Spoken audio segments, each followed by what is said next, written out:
Hello, everyone. We are here for the Alliance of Independent Authors Advanced Self-Publishing Salon or something like that with me, Joanna Penn, and Orna Ross. Hi, Orna. Exactly like that. The Ask ALLi Advanced Self-Publishing Salon. Basically, where Orna and I chat about things going on in publishing, and Orna might rant this evening, which might be quite fun. And I occasionally drink too much gin. Not tonight, though. Tonight I have peppermint tea, so no ranting from me.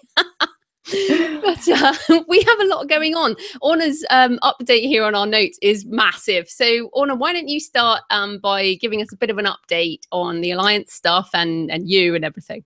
Yeah, well, the big thing, lots of reading going on for me at the moment because I'm a judge on the Amazon Storyteller competition, and that has been super interesting. The judges' lunch is tomorrow, so I've been reading frantically all these indie books, and it's always a really interesting experience when you're judging a competition. It's like being in a book club. You end up reading stuff that you wouldn't choose to read when you're left to your own devices. So it's been fantastically interesting as well. I used to work as a reviewer of books, and you look at books in a certain way and you write about certain things, but this has been very much about story. So our instruction is which book is telling the best story and which book is telling the story best. So lots of werewolves and lesbian romance and guys sailing around Britain and all sorts of things, as I said, that I wouldn't know. Wow, werewolf, lesbian romance on a boat. Not all at once. That is a new genre. I'm sure there will be a genre that just writes about that soon, but yeah, not quite yet. It's really difficult to compare them as well, but Amazon's worked out an interesting strategy. So yeah, we meet up tomorrow. So that has been really, really interesting. Yeah. In terms of ALLi news, we are in our kind of upgrade season every summer when Fringe finishes and the busiest things are over for the year. We kind of do an upgrade around the track. So we're particularly focusing on what has been a very sporadic sort of broadcast podcast thing going on. You and I do this, and I have been doing the member Q&A with a guest person, but now we're going to actually have a weekly podcast, which will also include a beginner's salon. And Debbie and David are going to start doing the member Q&A. Jay and Michael Laron will be presenting a beginner's salon, and the other week or 2 weeks of the month will be filled in with highlights from the Fringe. So we'll have something every Friday morning going out, and that will be of value to indies. So it takes quite a bit to get a podcast completely up and running, everything from the artwork to the transcripts and so on, but we're almost there. And Jay and Michael have done the first one, and that will go out next Friday, I think. Yeah, that's awesome. I think that was the big leap for my podcast, was when I went from sporadic to weekly, and then you become like a habit for people, and then they're like, "Where it's Monday? Where's my podcast?" And I have that with other ones, and also it's great having the Fringe stuff on there because I don't watch videos and I like to have the audio, so I'll be listening on that one. It's great. And also because Fringe is a bit of an onslaught, and people intend to go back and maybe don't get to it. So I think it's great to be able to bring what we would think of as the highlights, or more like the evergreen stuff, like everything. Some of it dates quickly, and then some of it is evergreen stuff. And that's what we'll be focusing on the podcast. So yeah, and we have a new book coming. We're also upgrading. No, talk about that, because that's important.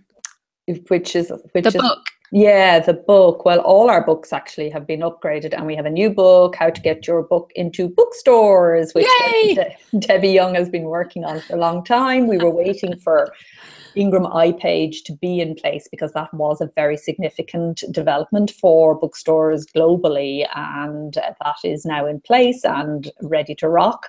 And in some places that works better than others, but it definitely was a missing link for a lot of indies. So that's there now, and you gave us an impetus to kind of get it through and out, which is always good. So yes, I'll interrupt your news with my news, which is here is the third edition of How to Market a Book in print, and it's actually really fat. It's so funny because I don't follow my own advice, and what you should do is write several smaller books, and I've got a 17 90,000 word tome on marketing. But hey, I think it's quite comprehensive, and I like it. And yes, I wanted to mention the how to get your self-published book into bookstores. And what's interesting is there's a new chapter on marketing print books, which is obviously for me a bit of a turnaround.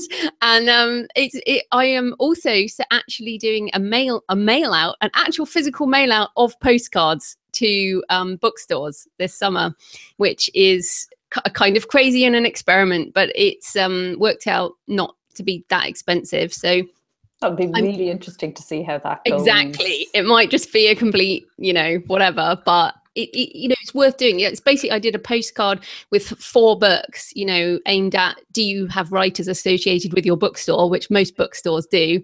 Here's some books for writers type of thing, because most bookstores have a shelf with books for writers in, don't they? Yeah, no, absolutely. And it's a growing section, the creative writing section, and now with some self-publishing, but not as much as there should be. Good call. There are also a couple of services that can actually represent your book into bookstores. Matador does a paid service, I know, in the UK, and Ingram has a paid service in the US. Now, you need to be very careful about these, because you really need to believe cost a lot. They can cost a lot of money, and you can lose money on it. And you need to, I don't think I would recommend it for a fiction writer unless it was somebody, who really knew what they were doing marketing wise. But for nonfiction books that have a very clearly defined audience, and where that audience is still largely found through bookstores and not so much online, it could be worth thinking about and investigating. But yeah, well done on the marketing book. It's been a while. Oh, it's been so much more work, because the last edition was in 2014, and I think we talked a bit about this last month, but how much has changed. But I've also been proofing the audiobook. So the main reason I did this, just so people understand, is that my audiobook income for my nonfiction has just been getting bigger and bigger. So I got $700 this month, which for audiobooks only, for me, that's like the biggest month I've had for audio. I'm not a massive audiobook seller, but that's really big money for a very small, like what hasn't been very big. So, and that's mainly due to my nonfiction and my fiction box set. So here's a big deal. And in fact, I have because now I'm doing everything in print. Look how fat this is. This is my London crime thriller box set in print. This in audio outsells the individual books by 10, 15 times. So big tip for audio. Nonfiction, doesn't matter how long it is. People will buy it, but fiction has to be over that 8-hour mark. So if that means you only do the bundles, then that's the way it is. I mean, my fiction was just selling nothing until I did the bundling. So there you go. Good tip. And there's lots of news around audio this month. Oh, yes, there is. Have you got any more updates before we? Okay, I have other updates, I think. My own writing. I was at the Dublin Writers' Conference at the weekend, which was a really interesting conference. Lots of allies there, and lots of different things all brought into one, screenwriting, the craft, everything. Lawrence O'Brien organises it, an ALLi partner member, and I think it's a model for how conferences can and should work, because I think I mentioned this last month, but there's too much division between types of conferences, and so that was really good. In terms of my own work, I'm in the middle of my year of nonfiction, right in the heart of it, and sorely in need of fiction. It's all getting a bit much for me. I do like writing nonfiction, but I was missing stories, so I've actually put in a session, and the reason I'm mentioning it, just one session a week, because I really do need to get this nonfiction finished. But just one session a week, just to keeps me feeling happy. Good. Happy and productive also, I think it actually does make me more productive. But I'm doing it with a writing coach, which is doubling up on its value, really, if I was doing it by myself. And that's why I'm mentioning it, that sometimes when you're really busy with other things, having a bit of support there makes all the difference. So every week I need to deliver to her, what she's given me to do for the following week. And I don't always need that kind of support, but I am finding it invaluable at this busy time. So I would advise people to think about that, particularly if you know, if you have a productive series, a lucrative series that's doing well for you, it could be well worth your while investigating in that sort of help, especially if things are slowing down. Also trying to incorporate story into the nonfiction and to use as many creative nonfiction kind of techniques as I can, because I find that too makes it more enjoyable, but also that it's much more powerful.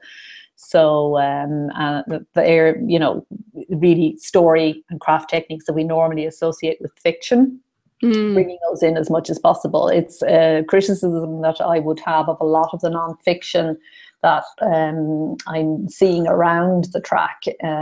For example, in other competitions that I've judged and stuff like that, that there isn't enough crafting of the nonfiction in term, particularly if you're telling, you know, I'm speaking here now not about how to so much as memoir and, you know, life story or struggle against the odds kind of stories that, you know, using the craft of fiction can give a lot more punch in a lot less time.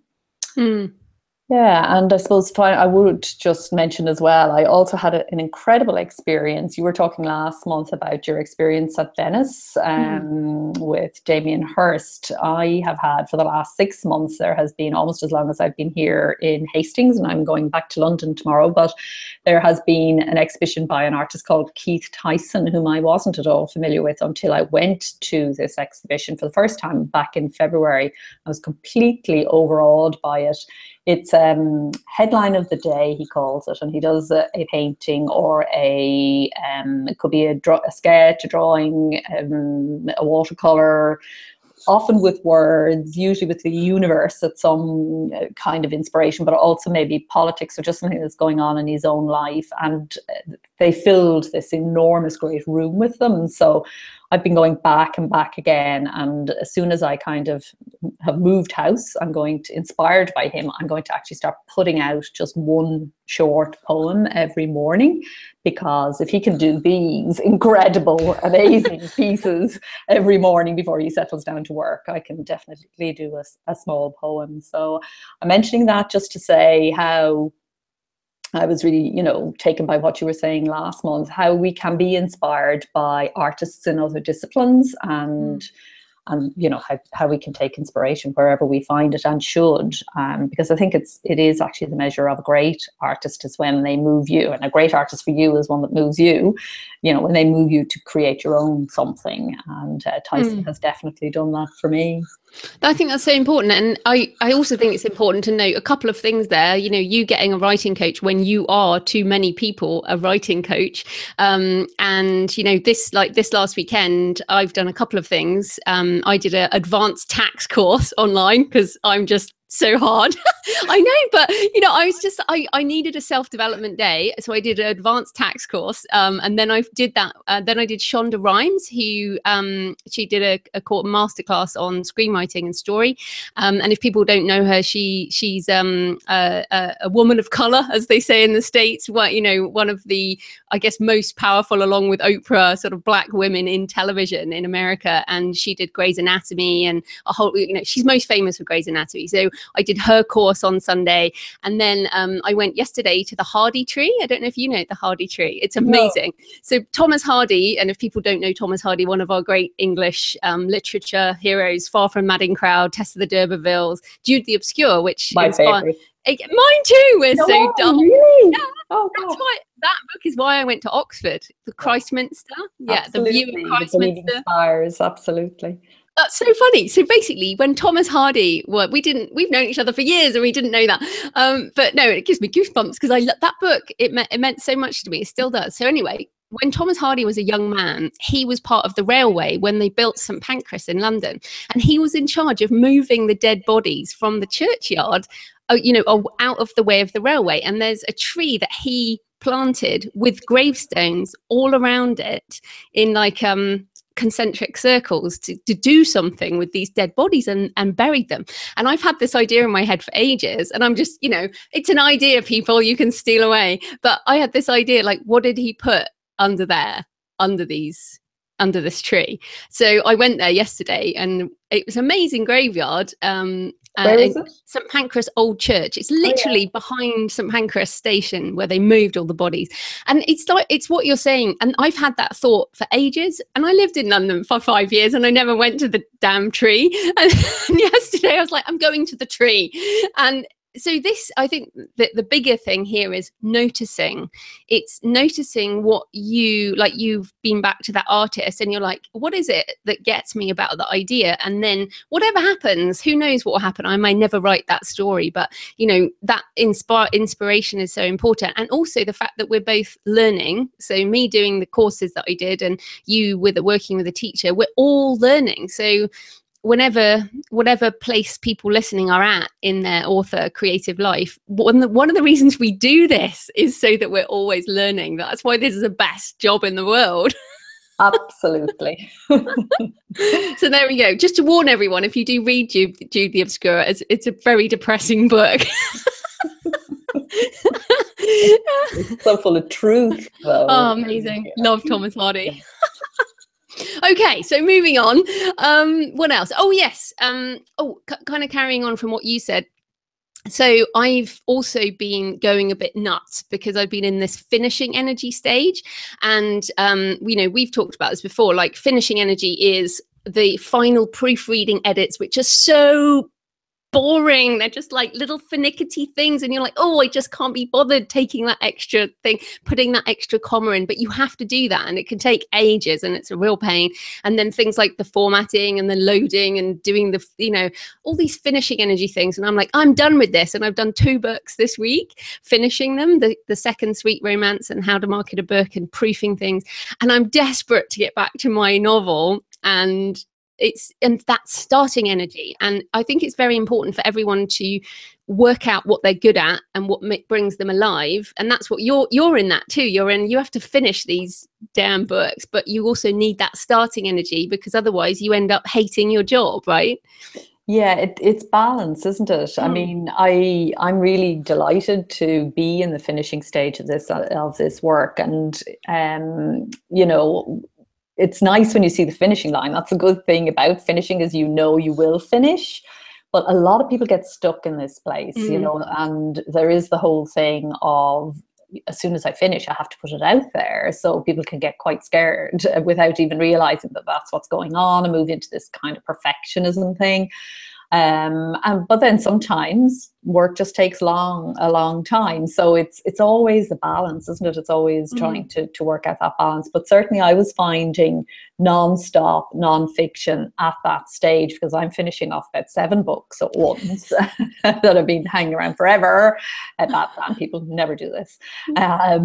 So I just needed, and just getting that session of fiction in each week has just made all the difference in terms of everything feels great now. I'm enjoying finishing now and enjoying the fact that I am where I am. And there are always parts of the job you don't like. I'm getting better at realizing what I'm not good at, in the sense of it can be handed over, and what I don't feel like I'm good at, but actually you need to sit on there and work on through it and not kind of give in to yourself. You know, working that out sometimes can be a bit tricky, but yeah, each of the 7 stages of the process have a different energy, have a different mindset, have a different set of challenges. And if you know which stage you're in, it's really, really useful in terms of realizing, no, what I'm supposed to be doing here is, you know, what you're supposed to be doing here. Yeah. And I think that's important too. Like, there are parts of this that are not as exciting as the, you know, where I am with this new novel is, you know, 15,000 words in, I'm just really making stuff up, and it's a new series, new characters, new worlds. And I'm like, I'm even still at the point of, oh, what does this character look like? If people have been watching American Gods, the actor Ricky Whittle, if people don't know him, like, Google him, and I had to put him in. So he's in the book now. And it's just, you know, that's really fun. Like, that's a fun part of casting your characters and doing, you know, finding, I've got these books of abandoned places, and just, you know, that's so much fun. It's so much more fun than proofreading. But hey, you've got to get that book into the world. So, you know, balance it out. Okay, what else are we talking about? Oh yes, I have also been, I did a podcast with Scott Baker, who does the Training Your Dragon stuff, and I have been dictating again, which has been great. So, but I've just given up with Dragon for now. I'm just dictating into a dictaphone and using a transcription service just to get myself over, all the blocks I have around transcription. So that's been helping. And again, that's the thing of, here's the problem, how can I solve it? And, the solution may not be the ultimate solution, but whatever gets you to the next stage or next step. I think it's very, very difficult for an indie author to survive without text, speech to text. It just makes all the difference to be able to do that, even just in terms of saving yourself on RSI and stuff, to be able to get rough draft at least down through just speaking it is very helpful. Now, I know not everybody can do that for fiction, or we think we can't, we learn a way to do it and we get very attached to it. But I think it is, and I'm, everybody's different, and people are going to do things their own way, of course. But I think it's always worth asking yourself the question, does this particular way of doing things serve me well? Is there an easier way? And, am I doing this just because I'm used to it, because it's what I learned, 10 years ago, 20 years ago, even longer in some of our cases, or am I doing it because it's actually the best way to do it? Speech to text changed everything for me. I definitely couldn't do what I do without it. I wouldn't have a hope, and I would be, I would have just frozen up. And I think that kind of brings us on to the audiobooks, because I would have said to you like 2-3 years ago, I don't listen to audiobooks, I don't learn through audio.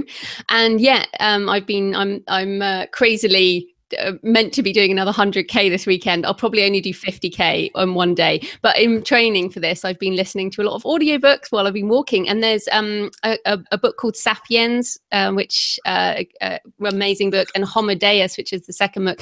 And these are dense books, and I'm actually just listening to them on repeat, because they're so full of ideas that it's actually great to do that. So that brings us on to the kind of the audio and audiobook news. So Draft Digital has partnered with Findaway Voices to bring audiobooks to all indies, open to all global authors with no exclusivity. Now, this is pretty big deal. So has ALLi got an official view? It seems pretty amazing to me, but what do you think? Yes, ALLi's official view is yay. And also great that audio is opening up finally. This is a big year for audio, because the agreement between Apple and Amazon around Audible is now coming to an end, and all of these new players are coming into the market. And of course, Draft Digital is probably the most author-centric of all the aggregators or indie-centric, I should say, in the sense that it really gets indie in a really good way, and they're a great partner member. And so what they've managed to do here with Findaway is both companies are really determined to make this work and make it work well. And the fact that it's all over the world straight away, means that it's instantly a game changer. But we've also got ACX now opening up in more places, Canada and Ireland. And I just think audio, it went up 29% last year. And it's only the start. It is going to have its moment. And I think that's why it's good if you are somebody who's interested in audiobooks. It's good to think about podcasts and other ways in which people might, your people might get used to consuming audio. Yeah, I think it's huge. And there was another announcement. I've mentioned before the $5 smartphone in India. And in fact, Amazon just launched a new smartphone in India. And I was reading, it's also preloaded with the Kindle app. And also, with faster streaming, people will be listening to more and more audio. And I always find it amazing how I think it's 55 different countries listen to my podcast, including 15% in China. So, you just don't know how, people are consuming audio on their commute in a lot more than I think we've realized, with reading and stuff. Or they're tired, and like when Jonathan, my husband, is tired, he listens to audiobooks or he listens to podcasts because it's less tiring on his eyes. So I agree with you. I think this is huge news. So I guess I didn't finish my thing before about how to market a book. The reason I put out a new edition of How to Market a Book is to get an audiobook of it. So that's basically why I did it, because I was like, I've got to keep building my audio products, because if people like them, then they listen to them all. Yeah, great. Fantastic. Great. And I think, the big question for indies at the moment is how to market audio. It isn't marketed in quite the same way, I think, as well, every format has its own particular quirks, and there has been, lots of thinking about ways in which to do that. We have a downloadable in the member zone of bloggers who specifically blog on audiobooks, and there is a session in last month's Fringe with another good partner member, Listen Up, based in Nashville, and their guy, whose name now escapes me, it's late in the evening here in London, but he has spoken in that interview about how to market an audiobook. And yeah, it is a good idea, if you can, to first of all start listening. Yes. Because the worst thing that happens with indie, I want to sell my audiobooks, blah blah blah blah blah. Get the audiobooks done, start selling them, but actually you've never listened to how, you don't know how people consume it. So first thing is always, if you want to move into a format, or if you want to move onto a platform, start using it first and find out how it feels to receive it, and think about how you like to get things and what makes a difference to you. And the more personal you can keep it, like everything, the better it generally is. Oh, and also, like, when I was doing the rewrite, I was doing it for audio. So all the you can't put too many URLs in, you can't use so many bullet points, you can't, there's ways that you write when it's going to be read that's quite different to how you would do it otherwise. And you only learn this from listening and being part of it. So, but it's funny us talking about this, because 3 people in the last week at various events have come up to me and said, oh, great to meet you, I've been following your stuff for more than 3 years, but my books aren't selling. Can you maybe give me some advice? So I'm like, yeah, sure. Tell me. And my first question always is, so do you have an ebook?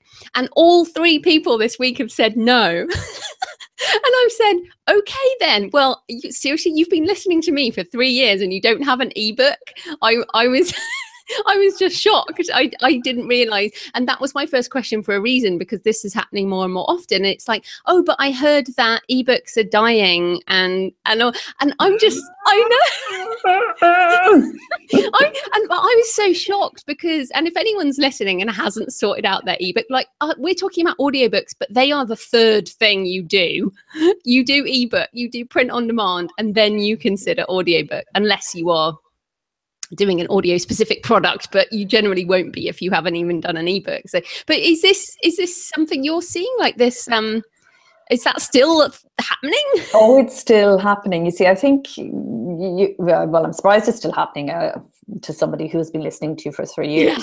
Yeah. That's hard to understand. But certainly new members, who present ALLi every week are in the same place that most people were when they started, and it can be difficult to remember how it was.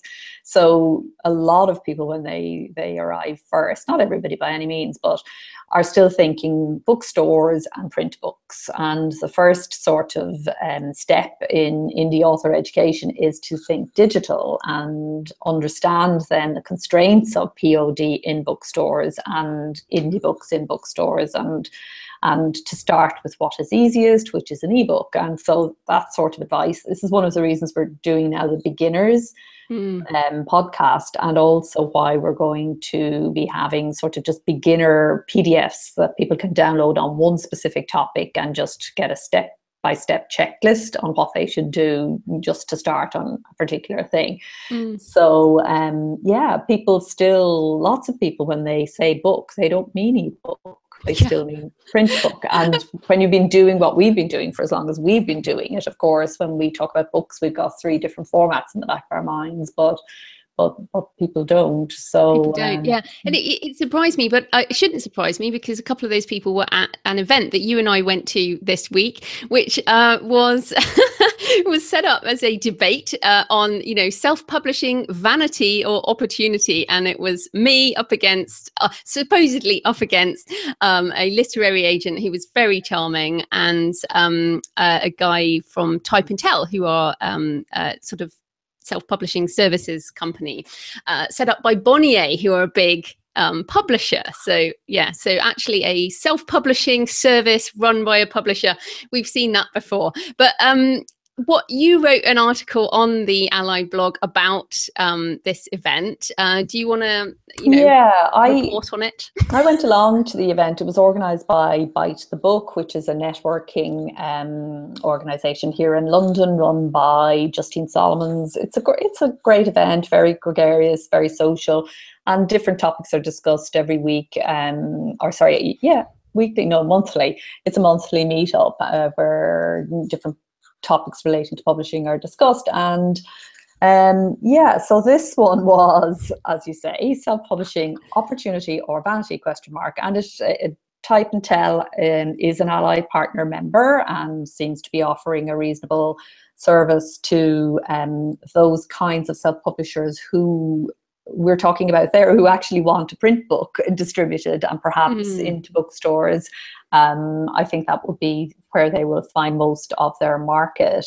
And as I said, run by Justine. I've been at Bite the Book many times and have spoken there too, but went along to your event, saw what happened. You spoke very knowledgeably about self-publishing and the fact that no, it isn't vanity, and why are you even asking this? And it was fine. I think we both went along with a kind of view that it used to, in a way, having to explain what self-publishing is and isn't. But as the week went on, I just became more and more sort of uncomfortable and uneasy with the very fact that this had even happened. And so, I had one of my little rants on the ALLi blog yesterday, which is our opinion day. Monday is opinion day. And just essentially saying, I cannot think of any other profession where this would happen.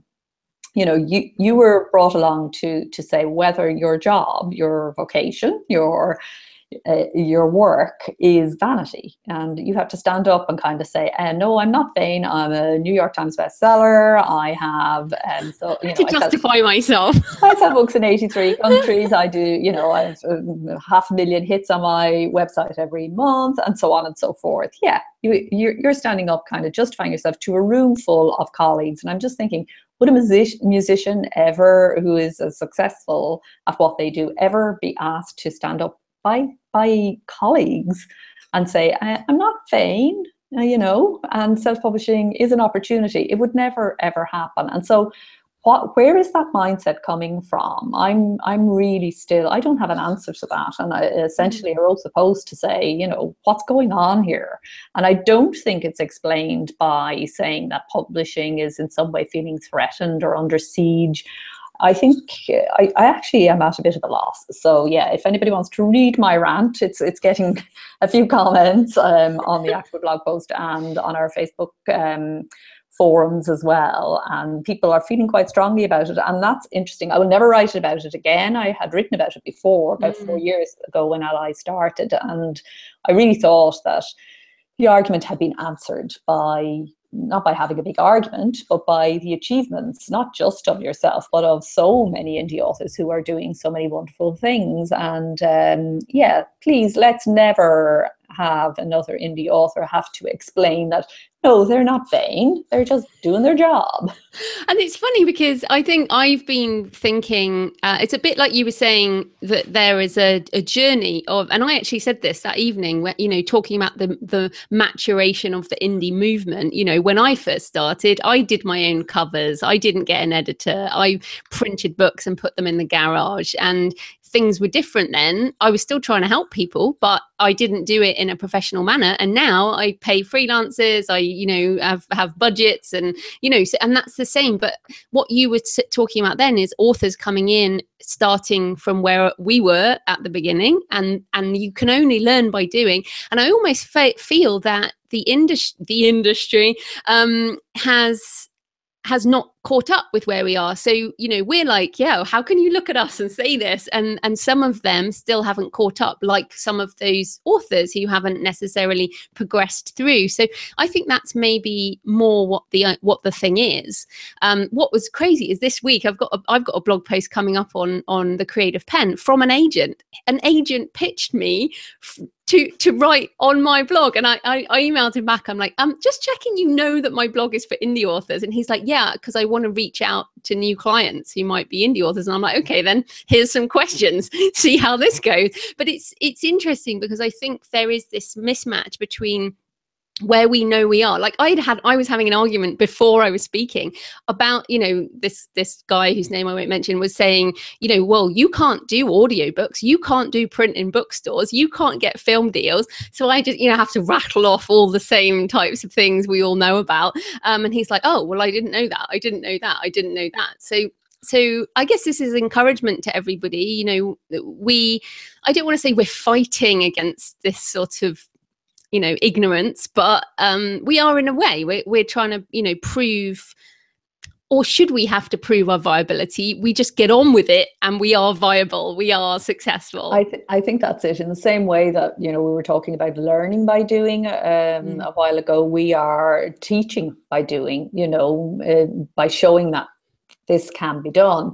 My disappointment is not with what indies are doing, but it is with the industry, because we are 7 years on now in London, you know, of a very vibrant and active indie movement.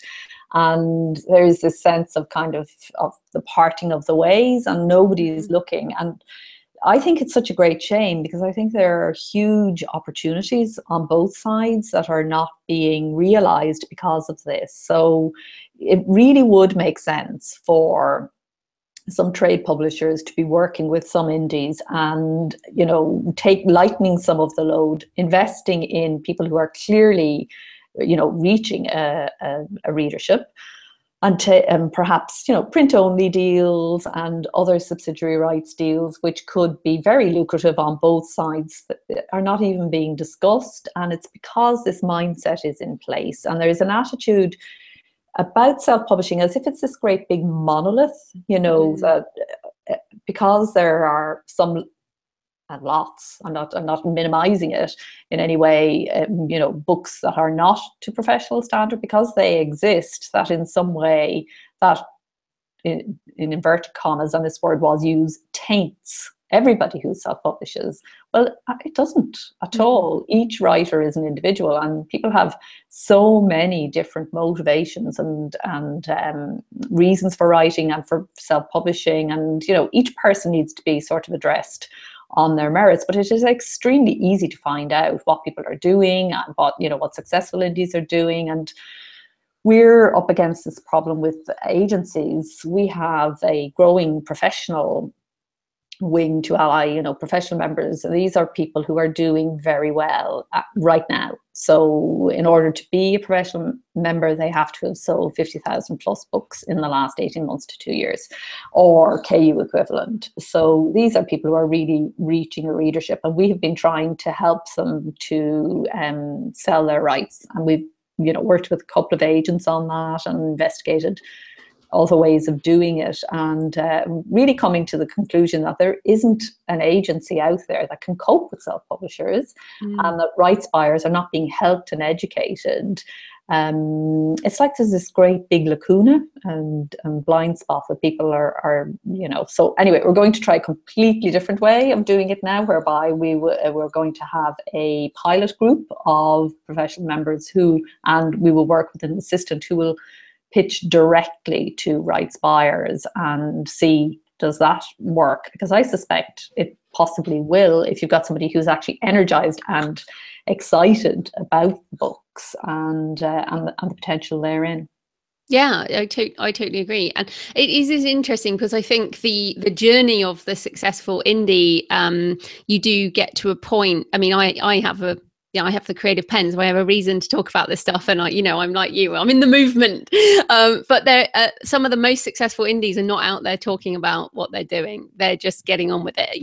The 7-figure. Some of the people we knew of 3-4 years ago are not very active in the indie scene anymore because they're running 8-figure businesses and they're just doing their thing. So there's this sort of journey, and then people stop talking about it.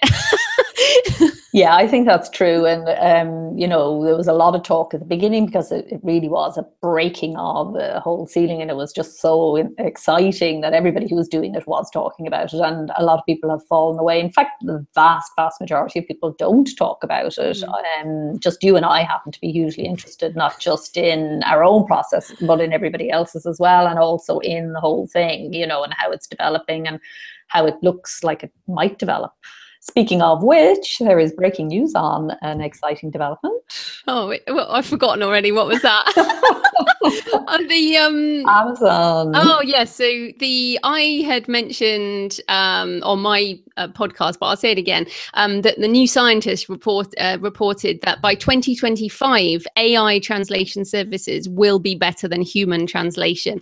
And just before we came on, there was a piece on CNBC that Amazon is launching machine translation service. And so 2025 could even be late in terms of this type of translation. And Skype has like a translator service, right? So we could be talking and you could be hearing it in Spanish or whatever.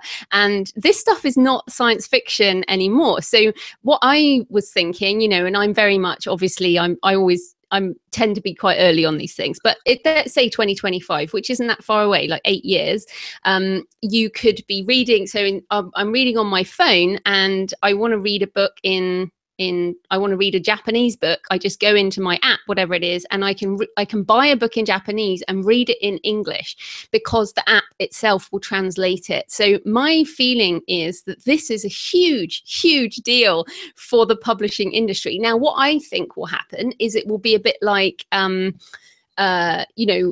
be artisan translation in the same way there will always be artisan actor voices for audiobooks. But we're also, with audiobooks, we're seeing machine reading, obviously, and we're going to see with translation, we'll see AI translated books being, say, cheaper. And then there'll be like the literary fiction, poetic version, which was done by an artisan, or possibly was done by an AI and somebody just, called it an artisan, because they're already, if you Google this, they're already, I was listening to one podcast about music, that they basically said people cannot tell a piece of music that is composed by an AI, and they put a whole load of like posh music people well, that sounds terrible, people who love music in a concert hall, and played them 3 renditions of Bach, variations on Bach, one of which was an AI, one of which was this composer who said people will definitely tell, and one of which was Bach. And they got it wrong. They thought the AI was done by the human. The AI version was done by the human. I think it's going to be the same with books. I think we're going to see that translation by 2025. And so my sort of comeback on the rights thing is, yay, great, let's get a $5,000 deal for Polish or something, or hold up and wait, because with the march of digital and mobile technologies, which also by 2025, they're saying there'll be 4G internet in the whole world. So all these people with smartphones all over the world, will that mean there is no need for rights sales, or will it be that the problem is the marketing, as it is so many other places? That's my little futurist thing. I mean, I think definitely it makes a huge difference, and definitely it's going to take the costs out of things. But as you say, you get your book translated into another language or into all the other languages. But the real question is, how is your book going to be discovered by readers who read in that language? And maybe agents should be thinking now about how they reinvent themselves, not, in terms of selling the rights to a book to a small-time publisher, as you say, to get themselves and an author $5,000 pounds or whatever, but actually how do they help authors to grow in areas? So an agent generally knows a territory very, very well in terms of readership habits and, you know, what people are looking for, and it really does vary very widely from place to place, much more than you would realize. And so perhaps that will be a role for them where they could actually be bringing in from outside into their own territory amazing indies who are successful in other countries and helping them to reach their readership. I'm not sure exactly how, but I'm sure it's something they could think about. So it's not exactly marketing, it's more facilitating and oiling the wheels kind of thing. I'm not sure though. It's certainly interesting times ahead. Well, I see that there as the indie movement, and you know, that evening I was like, and it is a movement, because I could see people's faces like, what, she's talking politics now, and you know, that as the movement spreads out across the world, which it is, you know, the forerunner obviously was America, and it's moving out across English speaking and now into foreign language speaking countries. Had a blog last week about France with the lovely Cyril Godefroy, who is part of ALLi, and you know, France has barely started, you know, but this movement, say it moves into Poland as a great example, huge market, Poland, you know, readers, and, you know, you think, well, what about when the indie movement hits Poland? And there are lots of Polish indies. See, I almost see that there is this parallel ecosystem that will grow up as there are people like you and me and people like David and people, you know, like Michael Laron who pop up in Poland. And then maybe we'll work with them like I'm working with Cyril in French. So, you know, maybe that's the future of the ecosystem, is actually matching. So one of the other pieces of news, there's IPR license putting a buy rights button. You know, like click here and you can buy Polish with a one-click checkout. Yeah, and that might be transactional. Yeah, that might do the transaction there and then. Yeah, absolutely. There are lots and lots of possibilities, and that's why we need to have the industry and people who are used to working and getting involved and thinking about this, you know, opening up to what's actually going on. Yeah. Well, it's funny because one guy said to me, I was one of the last to leave, yes, from the Groucho Club that evening. Me and Emmanuel from Reedsy, who will be coming on my podcast, another partner member. This other guy came up to me, older guy, and he'd been in publishing for a long time, and he said, you know, I really admire what you're talking about. And I was like, oh, you know, tell me about you. And he's like, to be fair, you shouldn't learn about publishing, because if you learn, you'll stop questioning. And he said, you know, he said the problem is if you know how things are done, is, you know, you can't change them. So his kind of viewpoint was you kind of have to reinvent it. Yeah, you do, but you also have to keep reinventing yourself. And, you know, that doesn't just apply to indie authors. That's just life. People who don't get stuck, you know, and we live in a fast changing world. And yes, that can be uncomfortable sometimes, and you don't want to go with every single change that comes along. Some are right for you, some are wrong, but it isn't right that everybody is kind of looking over here when all the action's over there. It just doesn't make sense. Okay, we're coming up to the end, but one interesting thing that also happened today, Publish Drive, who also a partner member, have announced multi-currency pricing, which is what I've been waiting for. So Publish Drive, really interesting. They were based out of Hungary, but they've got a thing in Silicon Valley. They're doing really, really well. And they have interesting strongholds in Asia. They are managing to pick up partnerships with Asian and Eastern European, because they're from Hungary, countries, and getting ebooks into these places where some of the other people like Draft2Digital, Smashwords, who are American companies, can't necessarily reach. So, and they also have Google Play. So I was going to go with them earlier this year, but I was like, no, I need multi-currency pricing. It doesn't make sense to me to price in US dollars and screw up my Asian pricing. So so they've basically launched that today. So I will be going forwards with Publish Drive in order to get now into Google Play and into those Asian and Eastern European markets. Any thoughts on that? Yeah, just to say, I really like Publish Drive, and they are unique and well done to Kinga and the crew for this latest development again. And they're always kind of pushing out the frontier, like Draft2Digital. And I would say to realize that you can use both Draft to Digital and Publish Drive together. And that's what a lot of people are doing. And when you do that, you really have a lot of the world sorted between Amazon Kobo, Publish Drive, and iBooks and Kobo. And I said Kobo. Okay. I did. We love Kobo too. Yeah. So to say it again, Amazon, Kobo, iBooks, and then the aggregators, Draft to Digital and Publish Drive. With those 5 in place, you've got ebooks sorted globally. And, you know, as they grow and add more people on, more suppliers. But what you need to do is opt in and out. You can't be on 2 aggregators for the same store. So just to explain for those who might not know, aggregators essentially supply lots of different stores. And say 24 Signals is on both Publish Drive and on Draft to Digital. If you decide to go with Draft to Digital to 24 Signals, you can't also go onto Publish Drive. It will need to be one or the other. So you just opt in and out but they have lots and lots of stores that they don't overlap. And Publish Drive, I think, has about 200 and something now. And lots of them are tiny, and you won't be getting sales from all of these by any means. But what it does mean is that when things happen, you're there. You actually have a way in. And if you have a discovery outlet, particularly in a different territory, then you'll be in a position to actually move the books. They will be distributed into that territory or through that store. Yeah. And what I met Kinga as well at the London Book Fair.